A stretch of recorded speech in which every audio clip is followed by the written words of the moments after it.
about 18, 19. I think it was around about 2004, something like that. I started with one of my friends, Adrian Watkins, Chimp, a lot of the guys know him as. He would just rent like an Aikido hall and we'd just go and roll. That was my first introduction to jiu-jitsu, mainly. After that then, I kind of got a bit of a thirst for wanting to train a little bit harder, and there was a purple belt training down in Swansea, Chris Reese. So I just used to head down there 3 days a week and start the ball rolling from there, and that's how I started. Back in the day, everything was travelling, everything was on the road. So even right the way up until I got my black belt, I was training. The majority of my training was away from Wales. It was in Bristol. After I moved from Chris Reese, because it was a black belt, Carlos Limos, that was training in Bristol, and it was obviously a little bit closer to get to Bristol than it was to go to Neath and Swansea. So time-wise, I used to go to Bristol as well, and then when Carlos left, I joined Pedro Bessa, and that's where I done the majority of my training, if I'm honest with you. Yeah. Greg opened the Celtic martial arts in 2007 with my brother-in-law Lee Stingemore, and then he was running the Thai boxing and Greg was running the jiu-jitsu. So I got into the Thai boxing first. I was fighting pro by the time I was like 18, and then I really wanted to do mixed martial arts. That was like one of my passions. I liked the look of it. So I only really started doing jiu-jitsu because I wanted to like fight and stand and bang and be able to get up to my feet. So I fought like MMA to won like the British amateur title, but then I got to a point that was like jiu-jitsu was like all encompassing. I just loved it. So I had a chat with Greg one day and I was like, look, this is what I want to do in my life.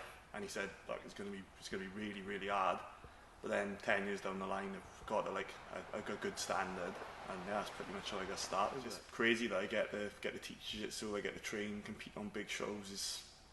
It's quite surreal because there's been a lot of sacrifices together, and Greg as a coach always made me aware that it wasn't going to be easy. You're going to have to give up loads of stuff, and I've given up a lot, but to get it now is satisfying because I come in every day and it's my job, but I don't see it as work. I get to hang out with my best friends, train, show people jiu-jitsu and make a good positive impact on people's lives. It might only be a small little impact, but for me that's the biggest benefit of it. That's the thing I like most about it. Next couple of years I haven't got nothing really specific in mind. I just like fighting the toughest people I can find, like the highest level of opposition. Like for me, I could easily like do smaller shows, smaller competitions and win every weekend and have everyone blow smoke up my ass, but I just want to take on the toughest people. If I can get to like when regarded as world class, which I'd like to think I got the potential to, that's all I want to do. Or for me, it's just about testing yourself constantly. Yeah. I do see him doing something special in the next 5 years, if I'm honest with you. Whether that'll be medaling at the major tournament, or whether that'll be submitting someone on Polaris that no one expected him to submit. Yeah. That's something I do envision him seeing, because over the last 6 months, his progression, obviously me coaching him and telling him where his holes are, someone can turn their back and say, what's he on about? But he's actually taken on board the criticism, yeah. And really, like, you see in the evolution slowly start to get a lot better.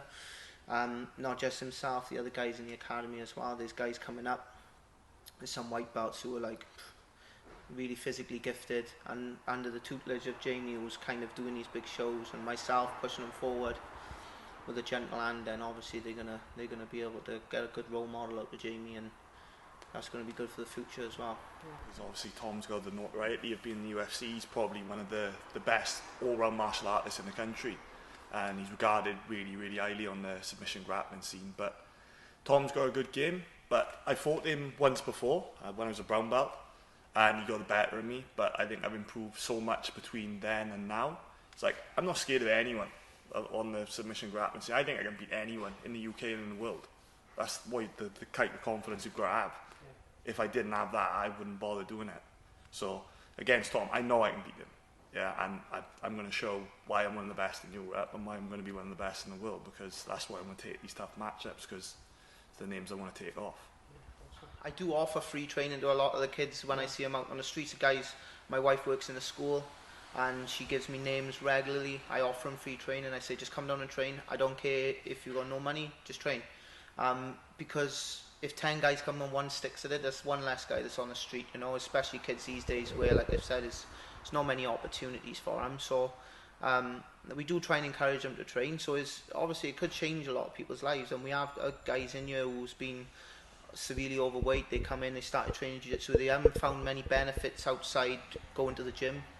They come and do jiu-jitsu and they really enjoy it, and they've obviously shed a lot of weight, and they've kind of just kicked on from there and become addictive then. So yeah,